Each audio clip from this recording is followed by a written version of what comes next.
हमने सरकारे साबिर पाक की फातह दिलाई तो तबर्रुक बांटा, शिरीनी तकसीम करी, वारिस पाक की फातह हमें तकसीम करी, गरीब नवाज की सुभान अल्लाह छठी शरीफ करी तो उसमें तकसीम करी, गौस पाक की 11वीं करी तो उसमें तकसीम करी, हुजूर का मीलाद मनाया तो शिरीनी उसमें भी तकसीम करी। सुभान अल्लाह, सुभान अल्लाह, जोर से कह दो सुभान अल्लाह। बोले एक आन साबित है, हमने कहा दिखाएं अभी सबूत। अब देखो, हाँ ये है मौलवी इलियास कांदेलवी। कौन है? मौलाना इलियास कांदेलवी। इनकी नानी मरी। कौन मरी? हाँ नानी मरी, देवबंदियों की नानी मरी। लिखते मियाँ मर गई, बीमार थी, मरने से पहले मर्जुल मौत में 3 साल कामिल साहिबे फिराश रही।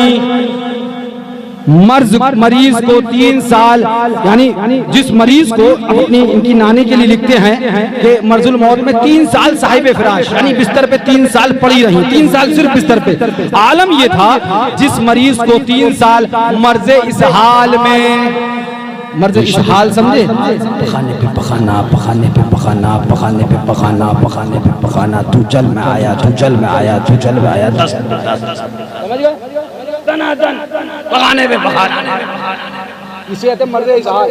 कितने साल?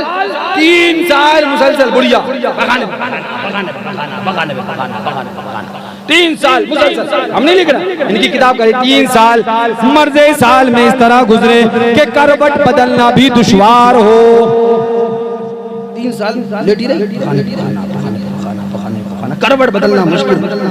अब लिखते हैं जब मर गई इनकी नानी मौलाना इलियास कांदेलवी की, तो कहते हैं ये तसव्वुर सब कर रहे थे कि नीचे जो बिस्तर है उसकी बदबू तो धोबी घाट पे भी नहीं जाएगी। बात भी सही है, लेकिन होता क्या है देखिए जरा। हाँ, अमेरिका ने बड़ी तरक्की करी मगर कोई ऐसा टॉनिक ना बना सका कि आदमी पी ले तो पखाने में बदबू की जगह खुशबू कोई टॉनिक नहीं बना। अब लिखते हैं मियां सुनिए, 3 साल मर्दे साल में इस तरह से गुजरी कि करवट बदलना भी दुश्वार हो। उसके मुतालिक ये ख्याल बेमौका ना था कि बिस्तर की बदबू धोबी के यहाँ भी ना जाएगी, मगर देखने वालों ने देखा कि गुस्ल के लिए चारपाई से उतारने पर पोतड़े निकाले गए जो नीचे रख दिए जाते थे। क्या निकाले गए? वो कपड़े जो टुकड़े टुकड़े नीचे रख दिए जाते थे कि बुढ़िया पखाना करती तो इसी पे आता रहा, वो पोतड़े निकाल गए। खुद लिखना पोतड़े, नीचे पोतड़े निकाले गए जो नीचे रख दिए जाते थे।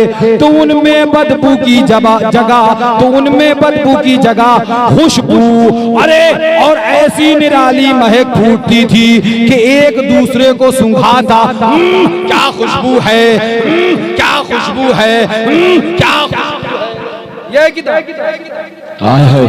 हो जाते हैं बदनाम, ये कत्ल भी करते हैं तो चर्चा नहीं होता। अब आगे सुनो, लिखते मियाँ अब उसके बाद बदबू की जगह खुशबू थी, एक दूसरे को सूंघाता। यूं क्या खुशबू है। अब आगे लिखते हैं हर मर्द औरत ताज्जुब करता था, चुनांचे वो 3 साल का पैखाना, वो पोतड़े जो नीचे से निकाले गए। अब उसके बारे में लिखते हैं चुनांचे बगैर धुलवाए हुए, नहीं भाई साहब इधर खुशबू है, फरमाएगा ना पाक चीज पाक लोगों के लिए, नापाक चीज पाक लोगों। कुरान पाक में फरमाया बगैर धुलवाए हुए, चुनांचे बगैर धुलवाए हुए उनको तबर्रुक बनाकर रख लिया गया। ये है तबर्रुक। देखो तबर्रुक की हालत, ये देवबंदियों का तबर्रुक है। हमने कहा देवबंदियों, बुढ़िया का पैखाना तुझे मुबारक हो और ख्वाजा का मैखाना हमें मुबारक हो। नारे तकबीर, नारे रिसालत, मसलके आला हज़रत। बुढ़िया का पैखाना तबर्रुक में रख लिया जाए तो तबर्रुक शिर्क नहीं हुआ। अब तबर्रुक कुरान और हदीस से साबित नहीं कर पाया, अब तबर्रुक को साबित करने कोई दलील ना बनी। ये साबिर पाक की शिरीनी शिर्क हो गई। ये वारिस पाक की बात ये है कि तुझे साबिर पाक से चिढ़ है, तुझे सैयद सालार से चिढ़ है, तुझे गरीब नवाज से चिढ़ है। अगर तुझे इनसे चिढ़ है तो हम ऐलान किए देते हैं, हम कल भी साबिर को मानते थे, मानते हैं, मानते रहेंगे, वारिस को मानते थे, मानते रहेंगे, ख्वाजा को मानते थे, मानते रहेंगे और ऐलान करते रहेंगे, पैगाम देते रहेंगे। दुश्मन अहमद पे शिद्दत कीजिए, वलीदों की क्या मुरब्बत कीजिए, शिर्क ठहरे जिसमें ताज़ीम हबीब, उस बुरे मजहब पे लानत कीजिए। प्यो के बंदों से हमको क्या करना, हम हैं आपके मुस्तफा पे कुछ